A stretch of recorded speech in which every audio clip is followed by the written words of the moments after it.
Hey, let's continue our looking at all the 90s comics joyful goodness that we can find, continuing with Cyberforce number 10.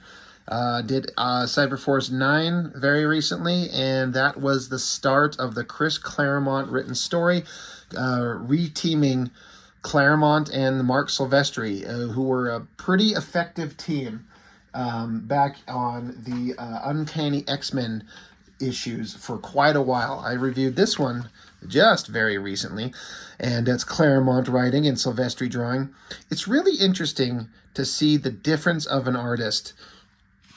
It's like if you understand the subtle nuances of an artist's work, you can identify the same kind of you can see that the similar work, but I mean, just compare these.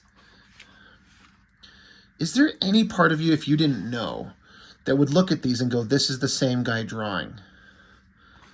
Like, I mean, there's little subtle things about the way that Silvestri draws that I can pick up on just because I've studied his work for so long, but it's not the same thing. Now, it's different. Old school newsprint, the modern day at the time, this glossy image paper, really vibrant computer colors, just basic flat coloring over here. And you know what? In my opinion, both look amazing in their own way. Like, I think this old school flat coloring, if you were to put this on glossy paper like this, it looks terrible.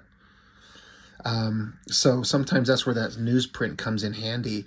It's just got this magical old school feel. It's kind of faded. The white borders aren't even white. I mean, look at the difference in the tones of white.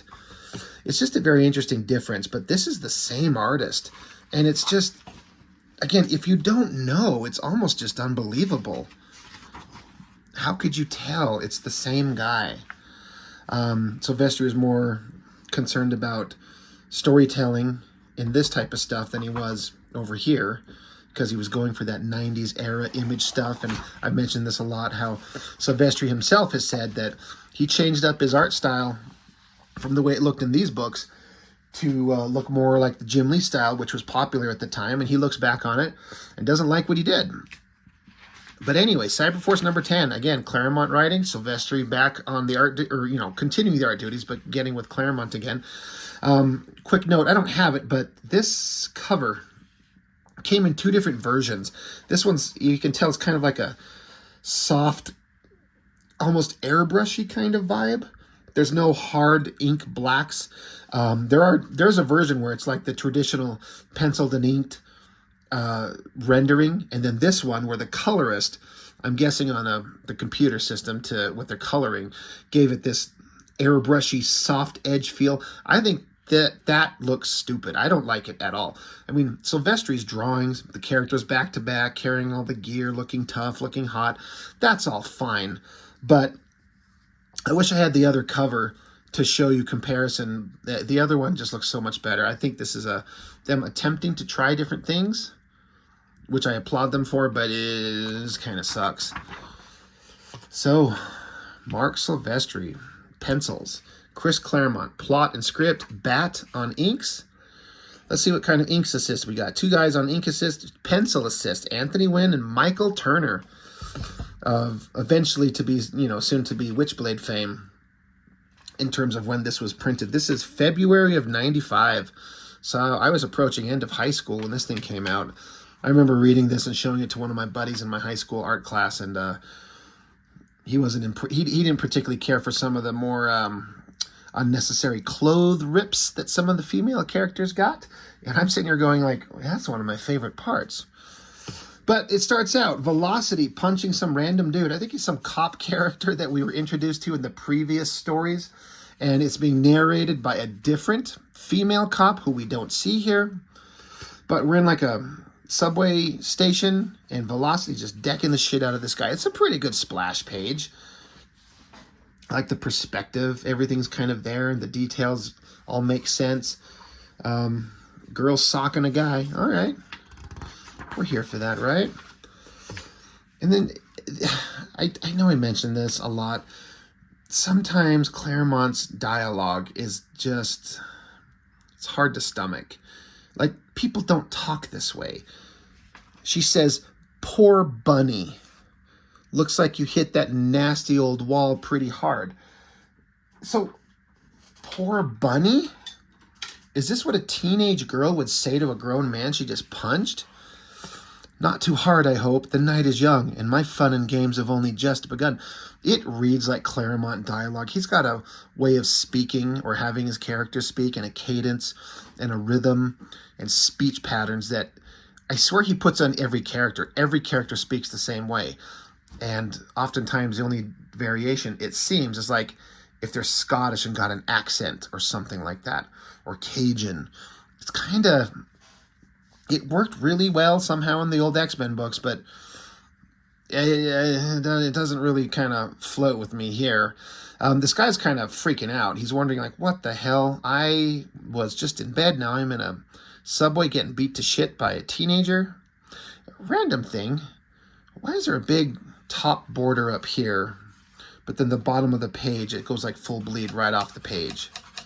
It's just kind of a weird... It does it over here, too. I mean... What would be the reason for that? This page, full bleed. Art and colors right off the edge of the paper. But over here, big old border and then no border down there. It just kind of feels off balance for some reason. But anyway, the guy, back to him, Velocity shows up and taps him on the shoulder, so he swings at her, and then she taps him on the other shoulder. She's like, I'm Velocity. Bet you can't guess why. Is it because you're fast? So... These are always kind of interesting scenes where it's just showing in a single panel, a static image, how speed can work in a comic. So she's just punching them all over the place. So you're drawing a bunch of figures and a bunch of fists and a bunch of sound effects. Pow, pow, pow, pow, pow. It works. It sells the image. The guy drops to his knees while the train's coming down the track. So the guy's sitting here freaking out. What am I going to do? How am I going to get away? First off, where in the hell was this? This was nothing built up to in the last issue. So this is starting out. We're like, what the hell is going on? Who knows, right? But then suddenly the guy's knees start sprouting metallic tendrils. Now he's shirtless and just wearing these, like, I don't know, pajama pants. But down here, his metal legs and the metal tendrils keep flexing out, rips off his jammy pants. He's like, my legs, what's happening to my legs? That's kind of a good drawing. I think the metal texture on this looks good. Another thing with having Silvestri draw, but Anthony Wynn and Michael Turner doing pencil assist, it makes me wonder, where did they help? Is it backgrounds? Is it finishing rendering on figures after Silvestri does the basic structural sketches? I don't know. It makes you wonder where they stepped in. Now the guy stands up and he's got his metal legs, which look pretty fucking badass.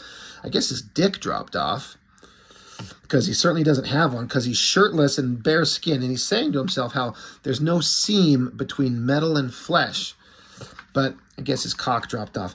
I like the design, honestly. Look at these lower legs with these, like, piston brace supports on the back of his legs to kind of give it the indication of, like, stability and power. It's a really neat design. And then great inking by whichever one of the guys that was actually touching this. I'm going to imagine it's Matt Banning. He's really good. Nice, sharp, crystal clear inking and metallic, shiny textures.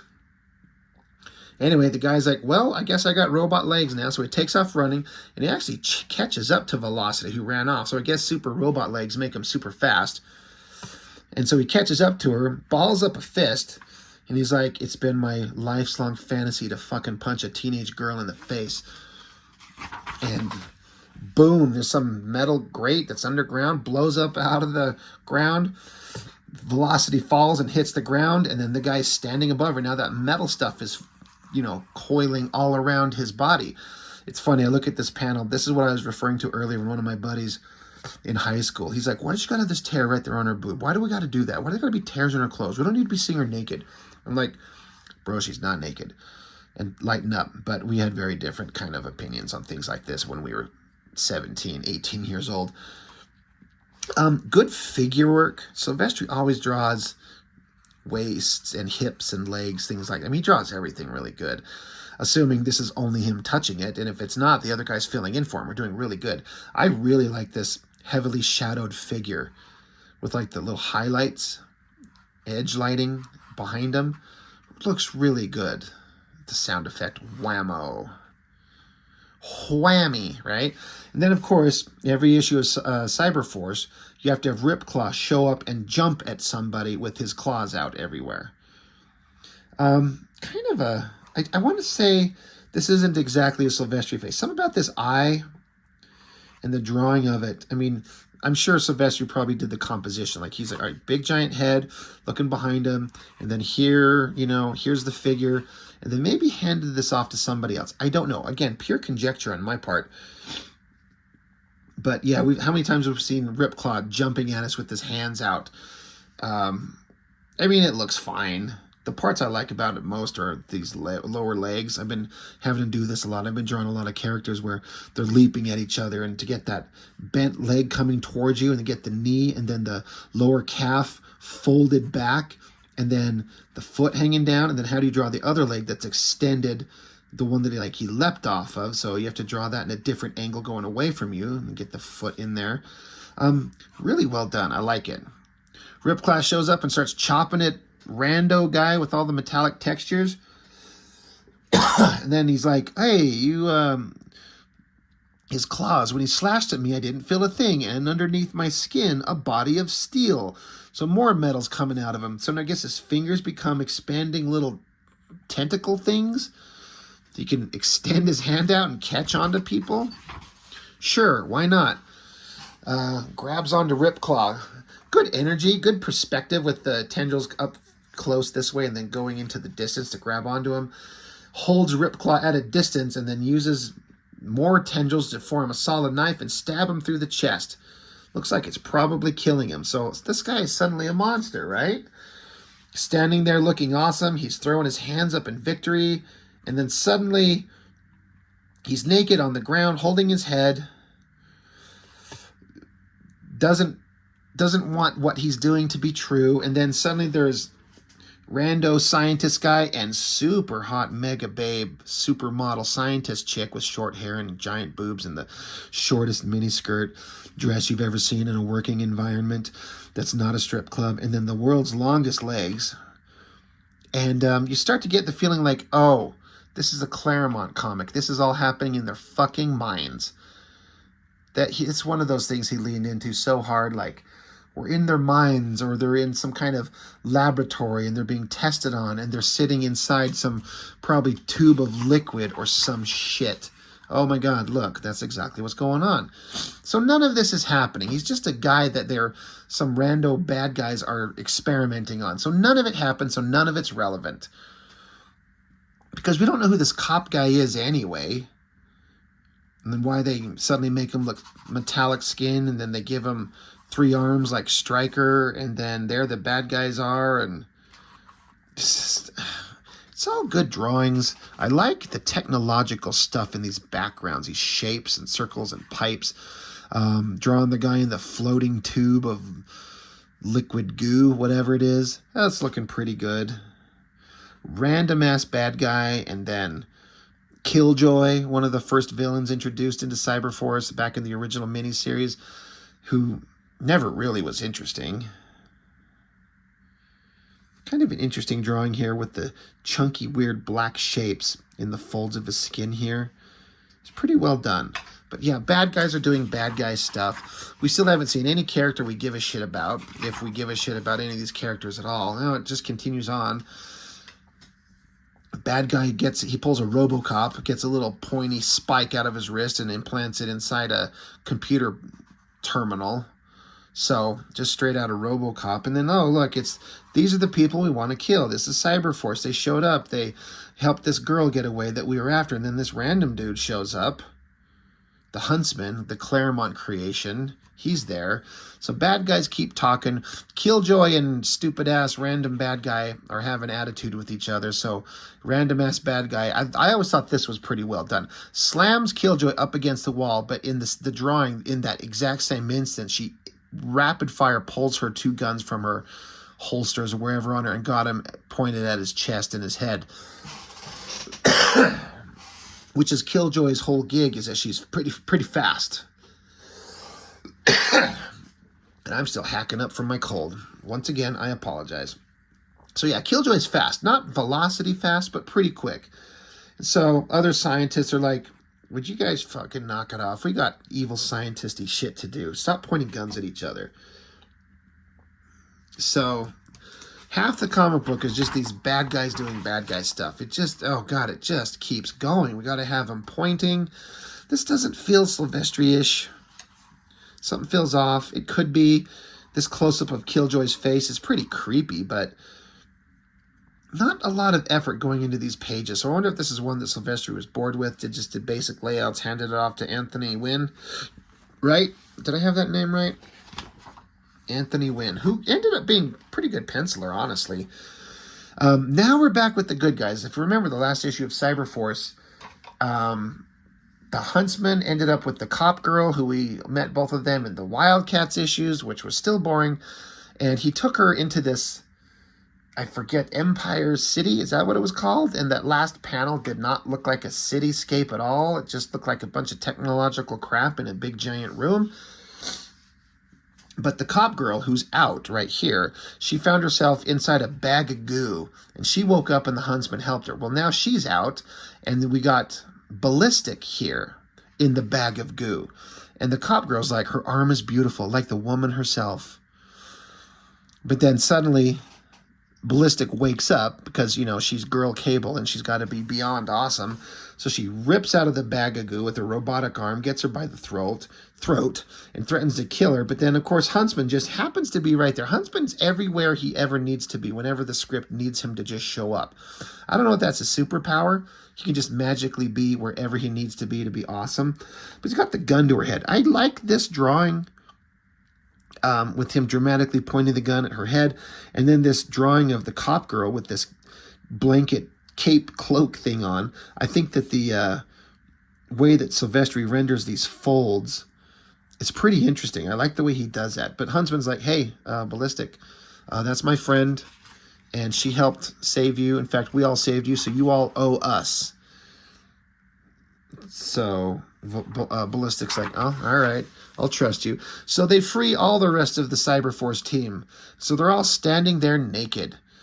Dickless wonders and everything. Heatwave doesn't have nothing. It's a pretty good shot. Interesting color scheme that they choose.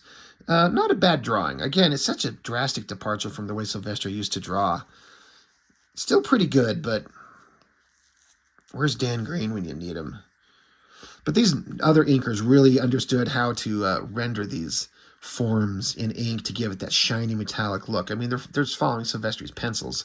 So, you know, it's that combination of their skills. But they're like, their leader's Heatwave. Of course he is, because he's the boring guy. I always thought that Stryker was the leader of the team. He was always the one that was like the focus of the team giving orders in the original miniseries. But he's just three-armed ponytail Cable. And then Heatwave is just boring Cyclops. Then we got Wolverine and Psylocke and Speedy Jubilee and Giant Colossus. It's just the X-Men, but just with no personality. Anyway, now that they've woken them all up, the cop girl, she's kind of like, why would these guys... She's pointing out that these Cyberforce team, they're all mutants, but they've been cybernetically enhanced. And then so Cop Girl's like, why would you subjected your adult selves to this mutilation? Why would you do it to a teenage girl?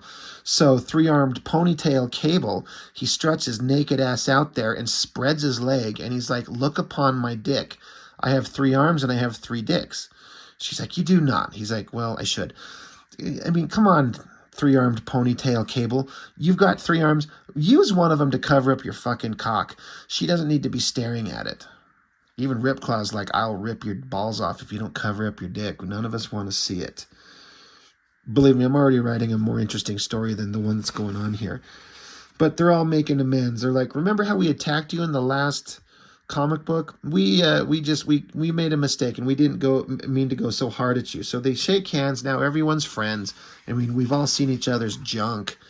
Let's just fucking just get into an orgy right here. They basically do, except it's an orgy of fighting.